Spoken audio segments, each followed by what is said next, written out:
हरे कृष्ण। तो आप सभी भक्तों का हार्दिक स्वागत है आज के नरसिंह चतुर्दशी स्पेशल भगवान नरसिंह देव की कथा। तो हम लोग पिछले सत्र में प्रहलाद महाराज के कुछ दिव्य गुणों के बारे में चर्चा कर रहे थे, जिनका वर्णन स्वयं उनके गुरु नारद मुनि कर रहे हैं।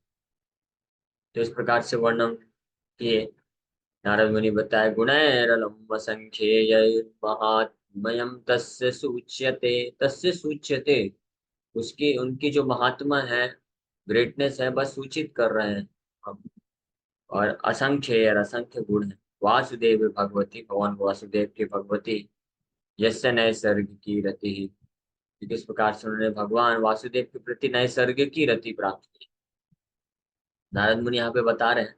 और इस बात को प्रमाणित उनके जो मटेरियल टीचर्स होंगे षंड और अमर, जो शुक्राचार्य के पुत्र हुए, तो वो भी इसका प्रमाण प्रस्तुत करते हैं।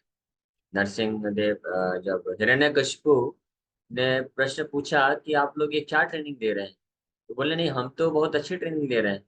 हम तो उनको शुद्ध जो है पॉलिटिक्स और इकोनॉमिक्स पढ़ा रहे हैं। यही समझा रहे हैं कि हम विष्णु, हम सबके दुश्मन है, और हिरण्यकशिपु ही जो है वही ईश्वर है।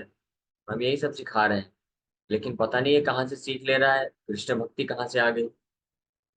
तो हिरण्यकशिपु ने बोला, तो फिर कोई बाहर से आ रहा होगा, आप लोग ध्यान नहीं दे रहे होगे, आपका सीसीटीवी अच्छे से नहीं काम कर रहा है। हर जगह लगा दो सीसीटीवी कैमरा, इसके रूम के अंदर भी लगा दो। कहीं पे भी इसको जो है वो विष्णु के भक्त लोग आने नहीं चाहिए। पूरे गुरुकुल में सीसीटीवी लगा दो, गेट पे भी लगा दो, सिक्योरिटी गार्ड्स बढ़ा दो, जो लगाना है लगा दो, जो करना है कर दो। उसके बाद भी बोले कि हम सबने हमने सब कर दिया, लेकिन हमने बाहर से गुरुकुल में सिक्योरिटी, मनुष्य तो छोड़िए, कोई पक्षी भी नहीं जा सकता हमारे बिना सूचना के। तो फिर कैसे इसको कृष्ण भक्ति मिल रही है। तो वो लोग बोलते हैं कि नैसर्गिक की मति है, इसकी स्वाभाविक मति है। नैसर्गिक की मतलब स्वाभाविक, नेचुरल अटैचमेंट है। तो नेचुरल अटैचमेंट क्यों है वास्तव में, ये नारद मुनि की कृपा से है। प्रहलाद महाराज, क्योंकि नारद मुनि इस वैसे वर्णन कर रहे हैं।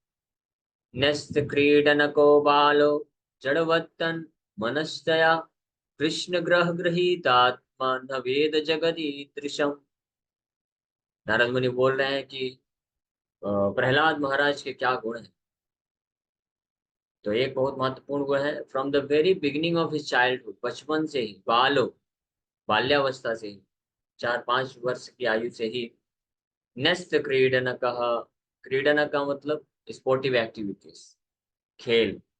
हाँ, बच्चों के लिए खेल जो है वो प्राण धन है बोल सकते हैं। चाणक्य पंडित बताते हैं, बाल्यावस्था क्रीड़ा सकता, युवतावस्था युवती सकता, और वृद्धावस्था चिंतामण। ये तीन स्टेजेस में, ये तीन प्रकार के मन की मानसिकता बताई गई, मन की स्थिति बताई गई। जो बाल्यावस्था में होते हैं, जब बचपन होता है, तो क्रीड़ा सकता, क्रीड़ा खेलने से आसक्त रहता है बच्चा। वो 24 घंटे भी अगर अलाउ करेंगे माँ बाप, तो 24 घंटे भी खेलते रहेंगे। खेलना छोड़ नहीं सकते, थकते तो है ही नहीं। और थक भी जाएंगे तब भी खेलते रहेंगे। ये तो हम सबको एक्सपीरियंस है। हम लोग भी जब खेले हैं, तो सुबह से लेकर के दोपहर शाम हो जाती है, बहुत थक जाते हैं। नहीं, फिर भी अगर माँ बाप आके रोके नहीं, बुलाए नहीं, तो हम तो खेलते ही रहेंगे कितना भी थक जाए। तो ऐसे ही बाल्यावस्था में क्रीड़ा सकता, युवतावस्था युवती सकता, जो यंग नौजवान हो जाते हैं, स्त्री पुरुष, तो इस स्त्री पुरुष के लिए, पुरुष स्त्री से आकर्षित हो जाते हैं, उसी में उनका मन लगा रहता है।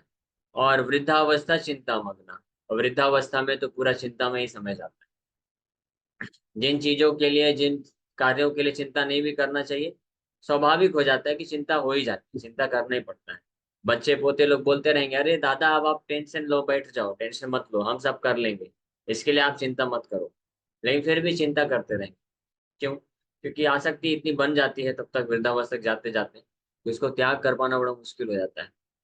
लेकिन प्रहलाद महाराज के बारे में बता रहे हैं कि ये जो तीन स्टेजेस हैं, ये साधारण जीवों के लिए ये नैसर्गिक है, ये स्वाभाविक है। क्या? बाल्यावस्था में स्वाभाविक रूप से एक बालक खेलने के लिए आ सकता है। युवावस्था में स्वाभाविक रूप से युवती के प्रति आसक्त होता है, वृद्धावस्था में स्वाभाविक रूप से वो चिंता करता है हर चीजों के लिए। लेकिन प्रहलाद महाराज के साथ ऐसा नहीं है। उनका स्वाभाविक ये नहीं था। उनके लिए न्यस्त क्रीडन को, बाल्यावस्था में ही खेलना कूदना सब छोड़ दिए, तुच्छवत। उनके प्रति कोई आकर्षण नहीं था उनको। ये बहुत महान गुण है। जडवत तन मनस्तया, जडवत तन मनस्तया।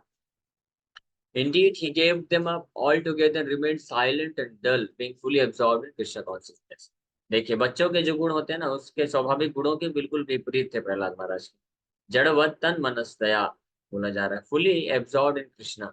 तन मनस्तया, तत् मतलब कृष्ण, कृष्ण मनस्क होने के कारण, कृष्ण के प्रति एब्जॉर्ब होने के कारण वो क्या थे?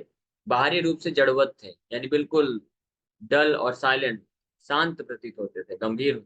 जबकि बालक ऐसा नहीं होता है। बालक बहुत कुछ फटफट फटफट बोलता रहता है, कुछ भी करता रहता है, शांत नहीं बैठ सकता। लेकिन बाहरी रूप से वो बिल्कुल शांत रहते थे, लेकिन आंतरिक रूप से कृष्ण के कृष्ण भावना भावित थे इतने ज्यादा। क्यों? इसका कारण बता रहे हैं। दो जो ऊपर बताए, न्यस्त क्रीडन को बालो जड़वत तन मनस्या, इसका कारण क्या है? कृष्ण ग्रह ग्रहित आत्मा, क्योंकि उनको ग्रहण कर लिया था। किसने ग्रहण कर लिया था? कृष्ण ग्रह, कृष्ण ग्रह, कृष्ण ग्रह रूपी ग्रह को ग्रहित कर लिया था, पकड़ लिया था। प्रभुपाद जी लिख रहे हैं, कृष्ण ग्रह by Krishna who is like a strong influence, like a graha of planetary influence. जैसे किसी को कोई राहु या राहु का या शनि की दशा आ जाती है, गुरु की दशा, सूर्य की दशा, अलग अलग ग्रहों की दशा में, यानी अलग अलग ग्रहों के द्वारा प्रभावित होने पे अलग अलग व्यक्ति का स्वभाव भी बनता है और अलग अलग प्रकार का उसका डेस्टिनेशन मिलता है इस भौतिक जगत में। तो उसी प्रकार से प्रहलाद महाराज को इस सूर्य चंद्र राहु केतु ये सब नक्षत्र, ग्रह नक्षत्र नहीं प्रभावित कर पाए थे, इनकी दशा में नहीं थे। उनको कौन से ग्रह ने प्रभावित किया था? कृष्ण ग्रह, कृष्ण रूपी ग्रह ने उनको प्रभावित कर। ग्रह का एक और अर्थ होता है मगरमच्छ। जैसे ग्रह जो मगरमच्छ होता है, तो किसी को तो एक्सपीरियंस नहीं होगा, अगर एक्सपीरियंस होता तो इधर नहीं बैठे होते, लेकिन किसी ने देखा होगा या टेलीविजन में देख सकते हैं। अगर ग्राह मगरमच्छ एक बार पकड़ लेता है ना, तो छुड़ा पाना बहुत मुश्किल है, कोई छुड़ा ही नहीं सकता है। मनुष्य तो छोड़िए, अगर हाथी का भी पैर चला गया मगरमच्छ के मुंह में, तो हाथी अपना पूरा शक्ति लगा लेगा, नहीं छुड़ा पाएगा। ये गजेंद्र में हम जानते हैं, गजेंद्र के पास 1,000 हाथी का बल था, लेकिन फिर भी वो छुड़ा नहीं पाया, लड़ाई करता रहा। 1,000 वर्ष हो गए, वो ग्राह उसके मुंह से छोड़ ही नहीं रहा, क्योंकि मगरमच्छ के मुंह में बहुत शक्ति होती है। वो पकड़ लेता है तो बिल्कुल जकड़ लेता है, उसको छोड़ नहीं सकता। उसको बस या तो काटा जा सकता है। तो उसी प्रकार से कृष्ण को भी ग्रह के से तुलना किया गया है। वो ग्रह के समान है, जिसने कृष्ण को, कृष्ण ग्रह रूपी ग्रह, ग्रह ने पकड़ लिया है। ग्रह बोलते हैं, लेकिन ग्रह, ग्रह मतलब प्लेनेट हो गया। तो ग्रहित आत्मा इस प्रकार से इन्फ्लुएंस्ड है, जो उसके साथ ये होना ही है। पुण्यस्त क्रीडन को बालो जड़वत तन मनस्तया बन जाएगा वो। उसके पास और कोई ऑप्शन नहीं होगा। न वेद जगत ईदृशम। हाँ, और इस भौतिक संसार के बारे में उनको कुछ नहीं पता। भौतिक संसार के बारे में नहीं पता मतलब इस संसार की इंद्र तृप्ति से उनका कोई लेना देना नहीं। Since his mind was always affected by Krishna consciousness, he could not understand how the world goes on being fully absorbed in the activities of sense gratification. ये गीता में भगवान जो बोलते हैं, या निशा सर्वभूतानां तस्याम जागृति संयम। जैसे भक्ति भौतिकवादी व्यक्ति लोग के लिए पजलिंग सिचुएशन रहती है। वो बेचारे समझ नहीं पाते हैं कि कैसे कोई भक्त कृष्ण के लिए सब कुछ त्याग कर सकता है। वो समझ नहीं पाते, उनको आश्चर्य होता है। तो वैसे जो कृष्ण ग्रहित ग्रह आत्मा होते हैं, कृष्ण ग्रह ग्रहित आत्मा होते हैं, प्रहलाद महाराज जैसे भक्त, उनके लिए पजलिंग सिचुएशन होता है कि कैसे भौतिक संसार में लोग बिना कृष्ण भक्ति के जी रहे हैं। वो लोग कैसे माया में इंद्र तृप्ति के लिए आकर्षित रहते हैं। तो इसलिए बोला है, न वेद जगत ईदृशम। ईदृशम मतलब इस तरह का जगत, किस तरह का जगत? जहाँ पे हर कोई जो है इंद्र तृप्ति के लिए, भोग विलास के लिए, काम क्रोध लोभ ये सब में फंसे हुए व्यतीत कर रहे हैं। तो ये चीज जो है भक्त को नहीं समझ पाता, शुद्ध भक्त के समझ के परे है। जैसे प्रभुपाद जी बोले चैंटिंग के बारे में कि किसी ने प्रश्न पूछा, प्रभुपाद जी चैंटिंग बहुत डिफिकल्ट है। प्रभुपाद जी बोले डिफिकल्ट कहाँ है, it's very simple. You chant Hare Krishna and hear Hare Krishna, ऐसे प्रभुपाद जी आंसर देती है, that's all. Only tongue and ears are required. Where is the question of mind? मन कहाँ से आ गया? किसी ने पूछा मन नहीं लगता प्रभुपाद जी जब में? प्रभुपाद जी बोले मन का प्रश्न ही कहाँ उठा? You chant Hare Krishna and hear Hare Krishna, it's so simple. Prabhupada ji के लिए बहुत सिंपल है। बोले a devotee can chant Hare Krishna whole day and night without any difficulty. Prabhupada ji बोले ऐसा कि बहुत सरल है हरिनाम जप करना। एक भक्त जो है दिन रात बैठ के हरे कृष्ण कृष्ण कृष्ण हरे हरे, हरे राम राम राम हरे हरे, वो just chanting, he can go on chanting all day and night, जप करते चले जा सकता है विदाउट डिफिकल्टी, बिना किसी समस्या के। लेकिन हम लोग को पता है, हम जब करने बैठते हैं तो कितनी कठिनाई होती है। 12 घंटे 15 घंटे लोग भाग दौड़ कर करके काम कर लेंगे, कार्य कर लेंगे, लेकिन उनको बोलो 2 घंटे बैठ के जप करो, 2 घंटे बैठ के जप नहीं कर पाएंगे। ऐसी हालत खराब हो जाती है, इतना डिफिकल्ट लगता है। क्यों? क्योंकि यही है, भौतिक संसार में भी मन लगा हुआ है। लेकिन जिनका मन तन मनस्तया है, हाँ, कृष्ण ग्रह ग्रहित आत्मा है, उनके लिए आसान। ये एक एक श्लोक बहुत महत्वपूर्ण है, लेकिन हमको कथा आगे बढ़ाना है तो आगे बढ़ते हैं। एक और महत्वपूर्ण बात इसको बता देते हैं कि यहाँ पे नारद मुनि बता रहे हैं कि कृष्ण ग्रह ग्रहित आत्मा है प्रहलाद महाराज। अब आगे चल के प्रहलाद महाराज बताएंगे, जब नरसिंह हिरण्यकशिपु पूछेंगे कि तुम्हारा मति कृष्ण में कैसे लगता है, ये तो बताओ जरा, इतना मति तुमको कृष्ण में लगा कैसे? प्रहलाद महाराज नहीं बोले, विनम्र हैं, अपना थोड़ी ना कोई गुणगान करेगा।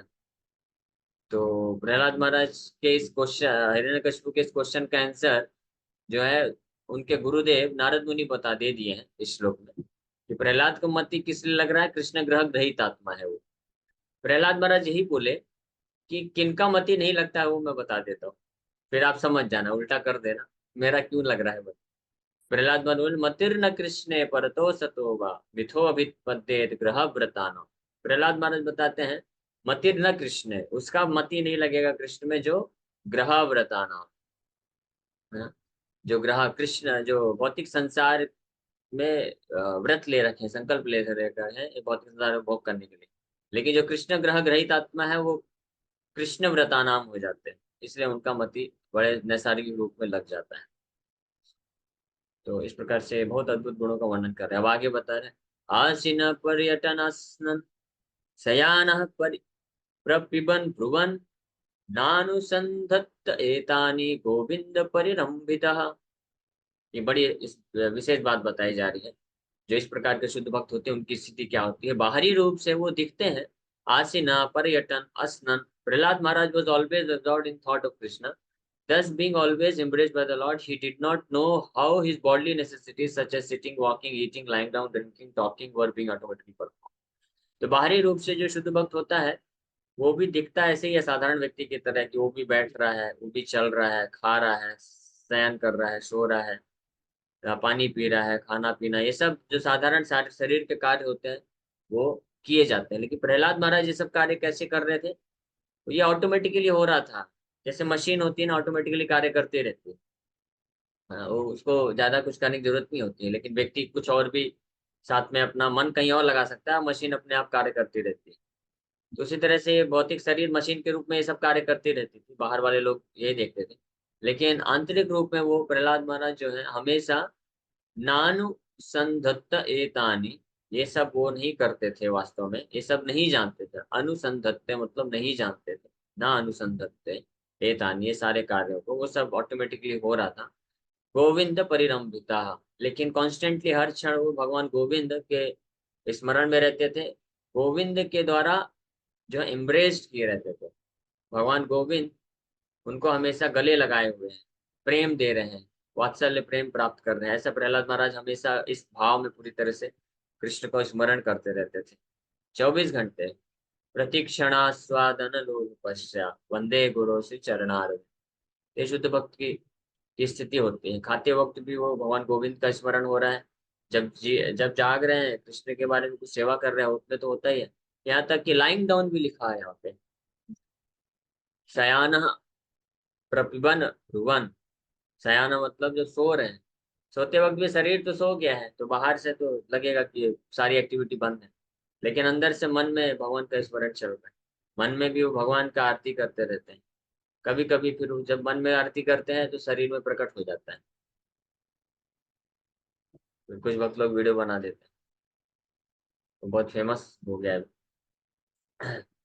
तो ऐसी स्थिति होती है जो गोविंद परिरंभिता होते हैं, जिनकी चेतना हमेशा भगवान गोविंद के चरण कमलों में लगी हुई है। एक क्षण के लिए भी वो भूल नहीं पाते हैं भगवान गोविंद को, उस क्या सेवा करना चाहते हैं, जिस भाव में स्थित होते हैं वो भाव में हमेशा स्थित रहते हैं।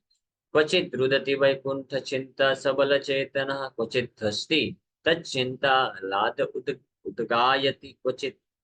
बोल रहे हैं इस प्रकार के पूर्ण रूप से कृष्ण भावना भावित होने के कारण कभी कभी वो अचानक से रोने लगते थे, कभी कभी अचानक से हंस देते थे, कभी कभी बहुत ही हर्ष और कभी कभी शोक प्रकट करते थे।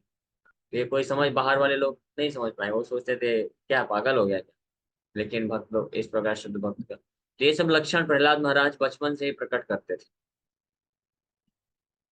नदति क्वचित उत्कंठो विलज्जो नृत्यति क्वचित, क्वचित् तद्भावना युक्तस्तन्मयो अनुचकारः। Sometimes upon seeing the Supreme Personality of God, Prahlad Maharaj would loudly call in full anxiety. तो कभी कभी इस प्रकार से पूर्ण रूप से कृष्ण भावना भावित होते थे तो भगवान अचानक से दर्शन दे देते थे उनको, और भगवान का अचानक से दर्शन प्राप्त करके जोर से चिल्लाते थे, बहुत ही चिंता में हो करके जोर से कृष्ण का नाम चिल्लाते थे। Anxiety, in full anxiety. क्यों? क्योंकि डर, भगवान का दर्शन प्राप्त हुआ है, वो आनंद को अनुभव नहीं कर पा रहे हैं इस डर के कारण, इस एंजाइटी के कारण कि भगवान दर्शन प्राप्ति में भगवान कहीं चले ना जाए। इस डर के कारण, इस एंजाइटी के कारण वो इस भगवान के दर्शन के आनंद नहीं प्राप्त कर पाते थे, इसलिए जोर से चिल्लाते थे कृष्ण। हाँ, तब तक भगवान चले गए। He sometimes lost his shyness in jubilation. वैसे बड़े गंभीर रहते थे, ज्यादा किसी से बात नहीं करते थे, लेकिन कभी कभी इतना दिव्य आनंद प्राप्त होता था कृष्ण को, कृष्ण भावना भावित होने कारण कि अपने ईर्ष्या, अपने जो साइनेस है, शर्मिंदगी को भी त्याग कर, गंभीरता को त्याग करके जोर से जो है नृत्य करते थे, हरे कृष्ण जप करते थे। And began dancing in ecstasy, and sometimes being fully absorbed in thoughts of Krishna, he felt oneness and imitated the pastimes of the Lord. ये भी एक विशेष प्रकार की एक्सटेसी होती है, विशेष प्रकार का ये भाव होता है जो शुद्ध भक्तों में प्रकट होता है, बहुत ही उच्च अवस्था में जो होते हैं शुद्ध भक्ति के, जैसे गोपियों ने प्रकट किया था। लेकिन ये मायावाद नहीं है, ध्यान रखना चाहिए। तो इस अवस्था में क्या होता है कि पूरी तरह से कृष्ण भावना भावित होने के कारण, इतना ज्यादा प्रेम और गहराई से एब्जॉर्ब होने के कारण कभी कभी ऐसा होता था कि वो कृष्ण के साथ एकात्म का भाव प्रकट होते थे, और वो कृष्ण खुद कृष्ण बन करके कृष्ण की लीलाओं को परफॉर्म करते। तो ऐसा कृष्ण बनने का भाव नहीं है, मायावाद सिद्धांत नहीं है, इसको समझना बिल्कुल ये अलग ही चीज है। क्योंकि कृष्ण को देखने का और कृष्ण के लीलाओं को प्रकट रूप में देखने की इतनी ज्यादा तत्परता हो जाती है, कृष्ण नहीं आ रहे हैं तो खुद ही कृष्ण बन करके कृष्ण की लीलाएं करने लग जाते थे, ताकि उनके लीलाओं में एब्जॉर्ब कर सके अपने आप। जैसे कृष्ण जब छोड़ के चले गए ब्रज, तो गोपियां इतना ज्यादा इस ऐसी प्रकार की अवस्था को प्रकट कर रहे थे, कभी बहुत रोती थी, कभी हंसती थी, कभी तो मूर्छित हो जाती थी। लेकिन कभी कभी इतनी ज्यादा तत्परता बढ़ जाती थी कि कृष्ण कब आएंगे कब आएंगे, उनकी लीलाओं को वापस से, तो गोपियां जो है वो कृष्ण की लीलाएं करने लग जाती। कोई गोपी यशोदा बन जाती थी, फिर कोई गोपी कृष्ण बन जाती थी, कृष्ण बन करके फिर दामोदर लीला भी करवाती। तो ऐसे करके सारी लीलाएं जो है दिन रात पूरा वही करते रहते थे, कृष्ण के स्मरण में इतना ज्यादा तत्पर होने के कारण। तो ऐसी स्थिति प्रहलाद महाराज की भी हो गई। क्वचित उत्पुलकस्तूष्णीम आस्ते संस्पर्श निर्वृतः अस्पंद परिणयानंद सलिलामिलिते क्षणः। Sometimes, feeling the touch of the Lord's lotus hands, he became spiritually jubilant and remained silent, his hairs standing on end and tears gliding down from his half-closed eyes because of his love for the Lord.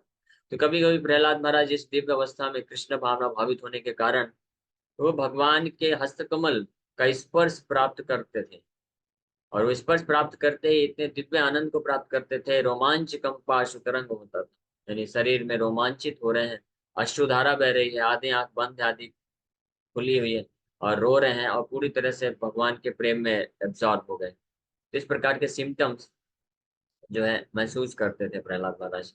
ये दिव्य स उत्तम श्लोक पदारविन्दयो निश्चेवया किंचन संगलब्धया तन्वन् परां निर्वृत्तिमात्मनो मुहुर्दो संगदीनस्य मनः समं व्यधात्। Because of his association with perfect unalloyed devotees who had nothing to do with anything material, Prahlad Maharaj constantly engaged in the service of Lord's lotus feet. By seeing his bodily features when he was in perfect ecstasy, persons very poor in spiritual understanding became purified. In other words, Prahlad Maharaj bestowed upon them transcendental bliss. सा उत्तम श्लोक पदार विंदयोर, वो भगवान उत्तम श्लोक के चरण कमलों में हमेशा क्या करते थे, निस्सेवया अकिंचन संगलब्धया, भगवान के शुद्ध भक्तों के संग में रह करके भगवान के चरण कमलों का स्मरण करते रहते। अभी संग कहाँ मिल रहा है, ठीक है, हिरण्यकशिपु का वध हो गया, उसके बाद तो प्रहलाद महाराज शुद्ध भक्तों का संग किए, लेकिन हिरण्यकशिपु के टाइम पे प्रहलाद महाराज तो अकेले थे। उस वक्त कैसे संग प्राप्त किए? उस वक्त संग प्राप्त किए नारद मुनि का, नारद मुनि के बारे में स्मरण करके उनके द्वारा जो दिव्य ज्ञान प्राप्त किए थे, भक्ति प्राप्त किए थे, एसोसिएशन जो थोड़ा सा मिला था गर्भ के टाइम पे, उसी से वो हमेशा नारद मुनि के ही स्मरण में रहते हुए, उनके संग में रहते हुए, यानी उनके उपदेशों को ध्यान में रखते हुए, उनके बताए हुए मेथड तरीके से भगवान का सेवा, भगवान के चरण कमलों को स्मरण करते थे। इसीलिए जब नारद मुनि नहीं भी थे उपस्थित, तब भी उनके उनके साथ थे नारद। जब नरसिंह देव भगवान प्रकट हुए तो भी नारद मुनि को भूले नहीं। वो बोले, नरसिंह भगवान बोले वरदान मांगो, क्या वरदान चाहिए? तब भृत्य सेवा, मैं आपके दास यानी नारद मुनि का सेवक बनना चाहता हूँ, यही मेरा कामना है। तो उस वक्त भी भगवान प्रहलाद महाराज भक्तों का संग नहीं छोड़े। इसलिए जो शुद्ध भक्त होता है वो कभी अन्य शुद्ध भक्त के संग से विहीन नहीं होता है, भले ही फिजिकली जो है उनके गुरु हैं या शुद्ध भक्त हैं, आचार्य हैं, वो अप्रकट हो जाते हैं, लेकिन हृदय में हमेशा उनके इंस्ट्रक्शन, उनका स्मरण बना रहता है, उनके भाव को अंगीकार करके रखते हैं। इसलिए प्रभुपाद जी बोले, I was never alone, I always felt the presence of my spiritual master Srila Bhaktisiddhanta Saraswati Thakur. Upadhyay बोले, जब अमेरिका में अकेले भ्रमण कर रहे हैं, बोले मैं कभी अकेला महसूस नहीं किया, मैंने हमेशा ये महसूस किया कि मेरे गुरु महाराज श्रील भक्तिदान सरस्वती ठाकुर कॉन्स्टेंटली मेरे साथ। तस्मिन महाभागवते महाभागे महात्मनि, देखिए महाभागवते महाभागे महात्मनि हिरण्यकशिपुराजन अकरोदक हम आत्मजे। ऐसे महान भागवत यानी महान भागवत, महान शुद्ध भक्त, महाभागे इतने ज्यादा फॉर्चुनेट, भाग्यशाली, महात्मनि, ऐसे विशाल हृदय के, शुद्ध हृदय के प्रहलाद महाराज को हिरण्यकशिपु ने क्या किया? एक, हे राजन, युधिष्ठिर महाराज को बोल रहे हैं नारद मुनि, अकरोध अघम आत्मजे, बहुत ज्यादा पाप किया अपने ही आत्मज होने के बावजूद। इस प्रकार से प्रहलाद महाराज के युधिष्ठिर महाराज प्रश्न तो इतना ही पूछे थे कि हिरण्यकशिपु ने क्यों ऐसा किया, तो उसमें प्रहलाद महाराज के जैसे प्रसंग आया, नारद मुनि उनके दिव्य गुणों का व्याख्या करने लग गए और फिर बताने लग गए कि ऐसे महान भक्त के प्रति हिरण्यकशिपु ने इस प्रकार से बहुत पाप किया। अब वो आगे वर्णन करेंगे कैसे कैसे पाप किया, तो लोग नेक्स्ट क्लास में। Thank you very much. किसी वक्त का कोई प्रश्न है तो पूछ सकते हैं। यस अंकिता माता जी। हरे कृष्ण प्रभु जी। प्रभु जी, अरे जो आपने लास्ट में बताया एक बहुत अच्छी बात की प्रभुपाद जी को बात तक उनके मतलब जो गुरु थे उनकी बातें स्मरण रही, उनको ही वो याद करते थे, उनके साथ में महसूस करते थे। तो ये चीज भक्त की क्वालिटी होती है कि मतलब गुरु भी इतना, मतलब उनकी वाणी का इफेक्ट होता है, ये हमारे अंदर होना दोनों का चाहिए ना होता है, प्रभु जी। हरे कृष्ण। दोनों का होता है, दोनों का रहता है। जो शुद्ध भक्त होते हैं, आचार्य होते हैं, उनकी जो वाणी होती है, उनके जो उपदेश होते हैं, और रियलाइज साक्षात्कार प्राप्त करके वो उपदेश देते हैं। और उनके जो ऐसे महान गुण होते हैं, तो उनके संपर्क में अगर थोड़े भी समय के लिए कोई आता है तो प्रभावित हो जाता है, और उस प्रभाव के कारण वो उसको कभी उनको भूल नहीं सकता है। लेकिन ऑफ कोर्स जो साथ में है उसके, उसकी भी मानसिकता पर निर्भर करता है। तो वो भी किस दृष्टिकोण से, कौन सा संघ, कैसा संघ प्राप्त कर रहा है। अगर कोई केवल फिजिकली साथ में है, लेकिन आत्मा के स्तर पे उनका जो उपदेश है या उनकी उनके भक्ति के इस तरह स्पिरिचुअल सिचुएशन को नहीं समझ पाया, तो वास्तव में उसके लिए आध्यात्मिक लाभ उतना नहीं मिलता है। हालांकि ये जरूर होता है, जैसे यहाँ प्रहलाद महाराज के एक गुण बताया गया, समय कम था इसलिए मैं बताया नहीं, कि जो शुद्ध भक्त होते हैं उनके संपर्क में कोई भी आता है ना, तो उनको उस भक्ति की अवस्था में मात्र दर्शन करने मात्र से वो पवित्र होते हैं। तो पवित्र जरूर होते हैं सब लोग, लेकिन वास्तविक लाभ किसी शुद्ध भक्त का केवल वही लोग उठा पाते हैं जो उनके स्पिरिचुअल इंस्ट्रक्शन है, आध्यात्मिक उपदेश है, उनको गहराई से समझ के उसका पालन करने का प्रयास करते हैं। वो पूर्ण लाभ उठा सकते हैं, और ऐसे लोग कभी सेपरेट नहीं होते, कभी अलग नहीं हो पाते हैं ऐसे महान भक्तों से, हमेशा उनके साथ रहते हैं।